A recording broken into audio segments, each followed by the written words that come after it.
الحمد لله نحمده ونستعينه ونستغفره ونؤمن به ونتوكل عليه ونعوذ بالله من شرور أنفسنا ومن سيئات أعمالنا من يهده الله فلا مضل له ومن يضلله فلا هادي له ونشهد أن لا إله إلا الله وحده لا شريك له أرسله بالحق بشيرا ونذيرا وداعيا إلى الله بإذنه وسراجا منيرا فقد قال الله تعالى في كلامه المجيد وفي فرقانه الحميد أعوذ بالله من الشيطان الرجيم بسم الله الرحمن الرحيم إن الله وملائكته يصلون على النبي يا أيها الذين آمنوا صلوا عليه وسلموا تسليما اللهم صل على سيدنا مولانا محمد وعلى آل سيدنا رسولنا محمد اللهم صل على سيدنا مولانا محمد وعلى آل سيدنا حبيبنا محمد এমন দয়াল নবীর দেখা কোথায় গেলে পাবো এমন দয়াল নবীর দেখা কোথায় গেলে পাবো মদিনার ওই বালুর নিচে রহমতি ঢুকলে আল্লাহুম্মা সাল্লি আলা সাইয়্যিদিনা মাওলানা মুহাম্মদ ওয়া আলা আলি সাইয়্যিদিনা শাফিয়ানা মুহাম্মদ ইচ্ছা করলে দয়ার নবীজি থাকতেন করতেন আরশে আজিমে উম্মতের মায়ায় নবীজি শুয়ে আছে জমিনে আল্লাহুম্মা সাল্লি আলা সাইয়্যিদিনা মাওলানা মুহাম্মদ ওয়া আলা আলি সাইয়্যিদিনা শাফিয়ানা মুহাম্মদ বালাগাল উলা বিকামালিহি কাশাফাত তুজা বিজামালিহি হাসনাত জামিয়া খিসালিহি সাল্লু আলাইহি ওয়া আলিহি কি তোরে ফানবি মুস্তাফা তু হম তেরে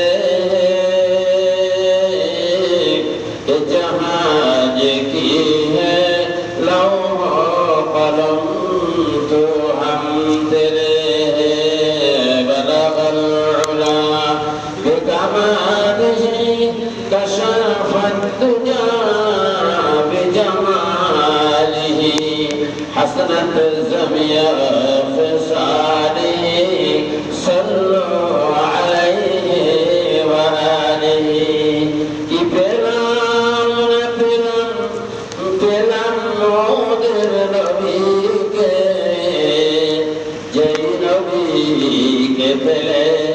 महबूबेर अल्लाह के बलगल उला बिकमालिही कशफत दुजा बिजमालिही हसनत ज़मिया ख़िसाले सल्लु अलैहि वालिही।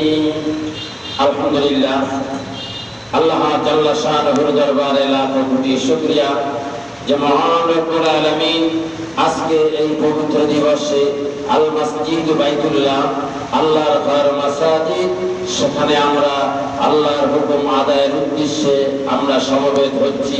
আল্লাহ জাল্লা শানুহু তৌফিক দান করেছেন। সে মহান সুবহানাহু ওয়া তাআলার দরবারে বিনয় অবনত চিত্তে শ্রদ্ধা জড়িত কণ্ঠে শুকরিয়া আদায় করছি। সকলেই উচ্চ কণ্ঠে পড়ি আলহামদুলিল্লাহ। আলহামদুলিল্লাহ হামদান কাসীরান তাইয়িবান মুবারাকান ফীহি লিজালালি ওয়াজহিকা ওয়া আযীমি সুলতানিক। শতকোটিবার দরুদ ও সালাম করি মানব জাতির মানবতার মুক্তির দিশারি মুক্তি এবং শান্তির অগ্রদূত জনাব মুহাম্মদুর রাসূলুল্লাহ সাল্লাল্লাহু আলাইহি ওয়াসাল্লামের পরে আজকে আমি আপনাদেরকে, আপনারা জানেন গত জুমা আমি উপস্থিত ছিলাম না, যে আমার ছোট ভাই বউ সে ইন্তেকাল করেছে, এজন্য আমি গত জুমায় উপস্থিত হতে পারি না। তবে জুমার নামাজ পড়ানো কিন্তু মাফ নাই। গত জুমায় আমি নামাজ পড়াইছি ওই আমাদের বাড়ির কাছে যে মসজিদ, অর্থাৎ 30 বছরের ভিতরে সুযোগ হয়নি সে মসজিদে নামাজ পড়া। তো সেখানে নামাজ আদায় করেছি, আলোচনা করেছি, নামাজ পড়াইছি আমি সেখানে। তো যাই হোক, তো তিনি দুনিয়ার থেকে বিদায় হয়ে গিয়েছে। অত্যন্ত ধর্মভীরু লোক ছিলেন। আল্লাহ পাক তাকে যেন জান্নাতুল ফেরদাউস নসিব করে, আমিন। তো আজকে আলোচনা যে জুমার মসজিদে যে করব কি সম্পর্কে, যে আমরা শুক্রবার দিনটি একটু গুরুত্ব আরোপ করবো, গুরুত্বপূর্ণ দিন। এই দিনটি দুনিয়ার সব কাজকর্ম সব দিন বেশি বেশি করেন, কিন্তু এই দিনটি একটু বাদ দিয়ে একটু কম কাজ করে এই দিনে আমরা জুমার জন্য প্রস্তুতি নিয়ে সর্বাগ্রে মসজিদের দিকে অগ্রসর হয়ে আমরা মসজিদে আসতে পারি, আমল করতে পারি, তৌফিক যেন আল্লাহ দান করে। তার কারণ জুমার দিন যদি ফজরের নামাজখানা যদি হেঁটে হেঁটে যদি আদায় করতে পারে এসে মসজিদে, তা প্রতিটা কদমের বদৌলতে আল্লাহ রাব্বুল আলামিন আল্লাহ রাব্বুল আলামিন 10,000 করে নেকি তার আমলনামায় লিপিবদ্ধ করে দেয়। জোরে জোরে বলেন সুবহানাল্লাহ। জুমার মসজিদে এসে যদি চুপে চুপে বসে আগে ভাগে এসে যদি 40 বার দরুদ ও সালাম পাঠ করা হয়, তাই 1 বছর নয় 2 বছর নয় 40 বছরের গুনাহকে আল্লাহ পাক মাফ করে দেয়। জোরে জোরে বলেন সুবহানাল্লাহ। আমলেই সবকিছু। জানার ভিতরে ফায়দা নাই যদি না মানে, মানতে হবে। জানে কিন্তু শয়তান, কিন্তু মানে না, এজন্য ইবলিস আজাদি। তো জানার ভিতরে ফায়দা নাই, মানার ভিতরে ফায়দা। জানে তারপর মানতেও হবে। যিনি জানবে এবং মানবে সেদিনই হবেন আল্লাহর ওলি। আল্লাহর ওলি রাসূলের পরে, সাহাবীদের পরে যারা অগ্রসর হয়েছে, যারা বড় বড় আউলিয়া কিরাম হয়েছে, যারা মুফাসসির হয়েছে, মুহাদ্দিসিন হয়েছে, এরা কিন্তু নিজেরা সাধনা করে হয়েছে। সাধনা করে আপনিও আমল করে কি হতে পারেন? একজন আল্লাহর ওলি হয়ে যেতে পারেন। আমল আপনি জুমার দিন বসে প্রতিদিন যদি আপনি এই যে আমি যে প্রথম আয়াতটা পড়েছি, ইন্নাল্লাহ নিশ্চয় আল্লাহ ওয়া মালাইকাতু, এবং আমার ফেরেশতারা, আল্লাহ বলতেছে আমি আল্লাহ এবং আমার মালাইকাতুল ফেরেশতারা ইউসাল্লুনা আলান নবী, নবীর প্রতি দরুদ ও সালাম করি। অর্থাৎ আমরা নামাজ পড়ি, আল্লাহ কি নামাজ পড়ে না? আমরা রোজা রাখি, আল্লাহ কি রোজা রাখে নাকি? রোজা রাখে না। আল্লাহ বলতেছে তোমরা নামাজ, সালাত, তাসবিহ, তাহলিল করো, আমি তা করি না, কিন্তু আমি কি করি? ইউসাল্লুনা আলান নবী, নবীর প্রতি দরুদ ও সালাম পাঠ করি। ইয়া আইয়ুহাল্লাযীনা আমানু, হে ঈমানদারেরা, ইয়া আইয়ুহাল্লাযীনা আমানু, হে ঈমানদারেরা, সাল্লু আলাইহি ওয়া সাল্লিমু তাসলিমা, তোমরাও সেই নবীর প্রতি দরুদ ও সালাম পাঠাও। জোরে জোরে বলেন সুবহানাল্লাহ। কথাটা কার? আল্লাহর। কথাটা কার? আল্লাহ। আল্লাহ রাব্বুল আলামিন তিনি দরুদ ও সালাম নবীর প্রতি বলেছেন। এই দরুদের ভিতরে অনেক ফজিলত। দরুদের আমলে কোন দোয়া যদি আপনি করেন, এই দোয়া কবুল হবে না যতক্ষণ না পর্যন্ত দরুদ শরীফ না পড়বেন। এখন আপনি নামাজের ভিতরে দরুদ আছে না? আছে কি না? আছে না? নামাজের ভিতরে আছে। নামাজের ভিতরে যে দুরূদটি আসে সেই দুরূদটার নাম কি? দুরূদে ইব্রাহিম। ইব্রাহিম কেন নাম হলো? ইব্রাহিম কেন?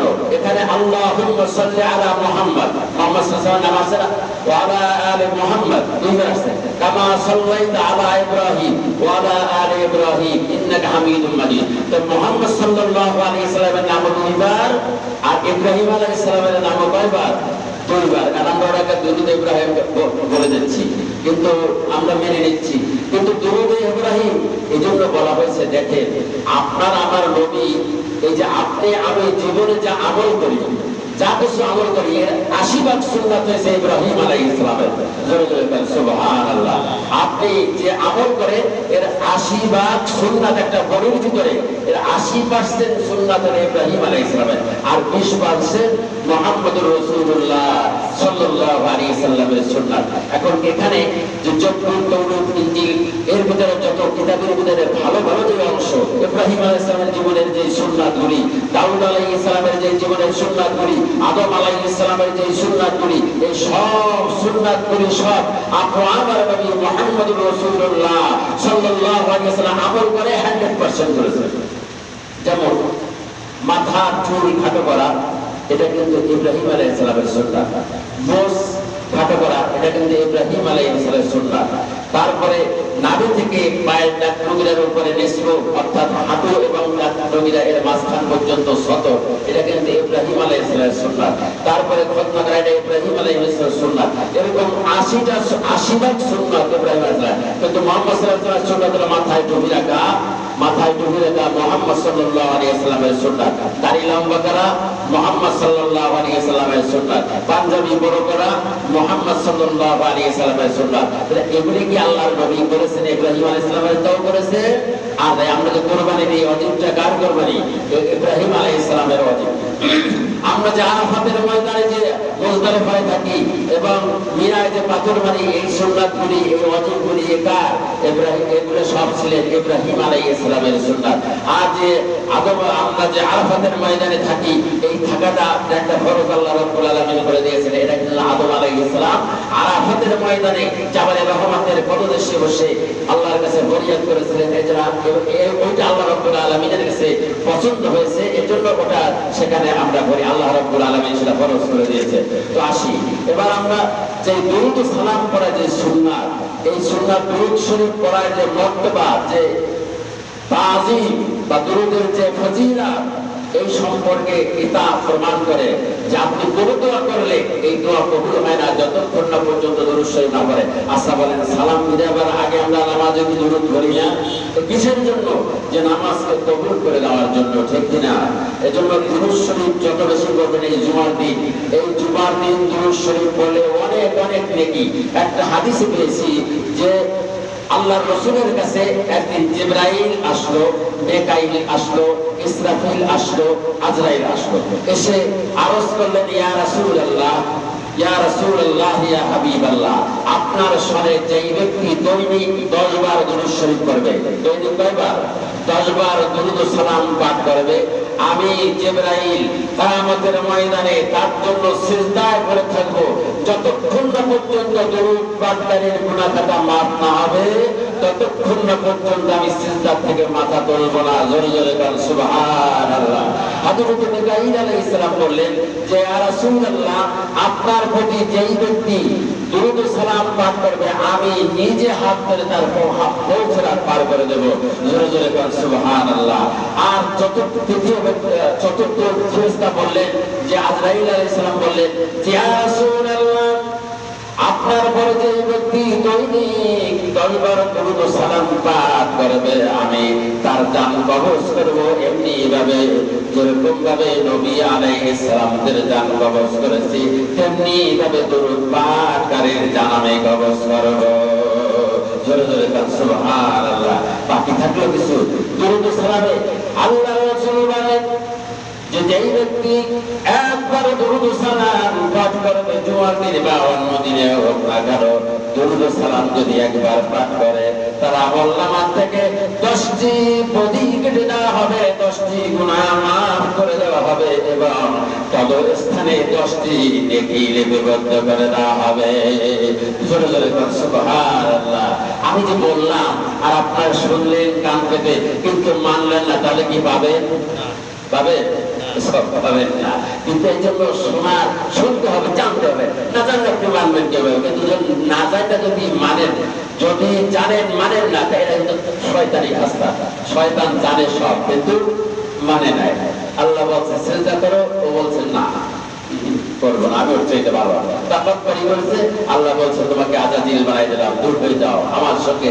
তাকাব্বুরি করেছে, শুধু তা নয়, যারা যুক্তি প্লেস করে যে আমি ওর চাইতে ভালো, আমাকে আগুন দ্বারা সৃষ্টি করেছেন, ওরে মাটি দ্বারা সৃষ্টি করেছেন, কেন সিজদা করবা দরকার? আল্লাহ রাব্বুল আলামিন বলেন ওয়ালা ফাহাবিতু মিনহা ফামা ইয়াকুনু লাকা আন তাতাকাব্বারা ফি, আমার কথার সম্পর্কে তুমি তাকাব্বুরি করছো, যাও আমার দরবার থেকে তুমি বিতাড়িত হয়ে যাও। বিতাড়িত হয়ে বলছে আল্লাহ ঠিক আছে, বিতাড়িত আমি 6.5 লক্ষ বছর পর্যন্ত ইবাদত করেছি, এর বিনিময়ে কি দিবে? তুই কি চাস? বলে আমি চাই হায়াত কিয়ামত পর্যন্ত। আর যে আদমের জন্য আমি আজাদির হলাম, ওই আদমের শিরা ও শিরায় যেন আমি রক্তে মাংসে যেন আমি ঢুকতে পারি, সেই তৌফিক দাও, সেই ক্ষমতা আমার দাও এই ইবাদতের বিরাট। আল্লাহ বলেন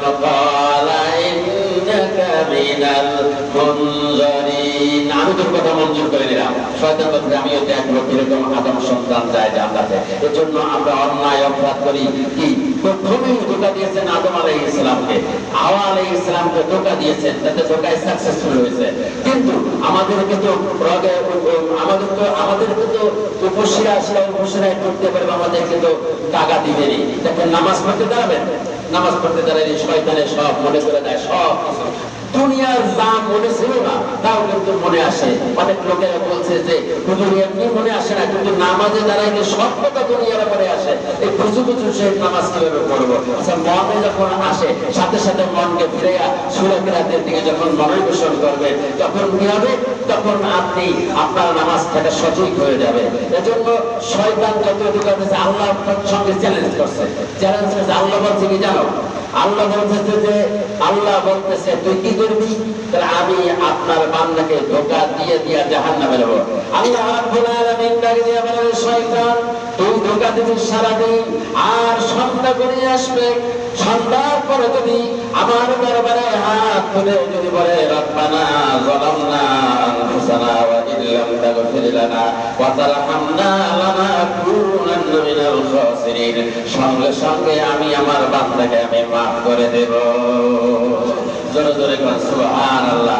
শয়তানের ধোঁকা বড় না আল্লাহর মাফ করো? আল্লাহর মাফ করো। এজন্য আল্লাহ রাব্বুল আলামিন অন্যত্র বলছেন ইয়া ইবাদিয়াল্লাযীনা আসরাফু আলা আনফুসিহিম লা তাকনাতু মির রাহমাতিল্লাহ, বান্দারে তুমি যদি পাহাড় সমতুল্য অন্যায় অপরাধ করে থাকো, তাহলে আমার রহমতের কাছ থেকে তুমি এক মুহূর্তের জন্য আমার রহমত থেকে তুমি নৈরাশ হয়ে যেও না।